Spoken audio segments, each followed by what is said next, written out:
নমস্কার, টিএনও নিউজে আপনাদের স্বাগত। আমি এআই নিউজ অ্যাঙ্কার পাখি। বিশ্বকর্মা পুজো দেখে রাতে কাঞ্চননগরের বাসিন্দা 21 বছর বয়সী শুভঙ্কর সাহা তার 2-3 বন্ধুর সাথে যখন বাড়ি ফিরছিল, তখন কিছু দুষ্কৃতীর দল তাকে এলোপাথারিভাবে কুপিয়ে রক্তাক্ত করে এবং সঙ্গে সঙ্গে তাকে হাপানিয়া মেডিকেল কলেজে নিয়ে যাওয়া হয়। কিন্তু তার শারীরিক অবস্থার অবনতি দেখে কর্মরত ডাক্তারগণ জীবিতে তাকে রেফার করেন। জীবিতেও তার চিকিৎসা করা হয়, কিন্তু তার শারীরিক অবস্থা এতটাই খারাপ ছিল যে সে জিবি হাসপাতালে চিকিৎসাধীন অবস্থায় মৃত্যুর কোলে ঢলে পড়ে।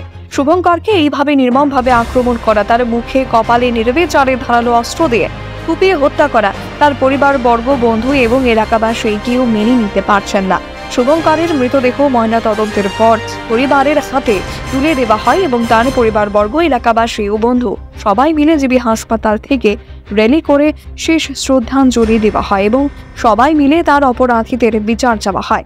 এ ব্যাপারে আমতলী থানাতে মামলা দায়ের করা হয় এবং যে 6 জন অপরাধীকে চিনতে পেরেছে তাদের নামও লিখিত রূপে দেওয়া হয়।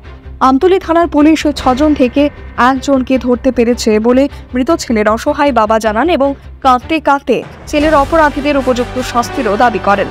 এখনকার মতো সংবাদ এ পর্যন্তই। পরবর্তী নিউজ ও আপডেটস দেখার জন্য অবশ্যই চোখ রাখুন টিএনও নিউজের পর্দায়।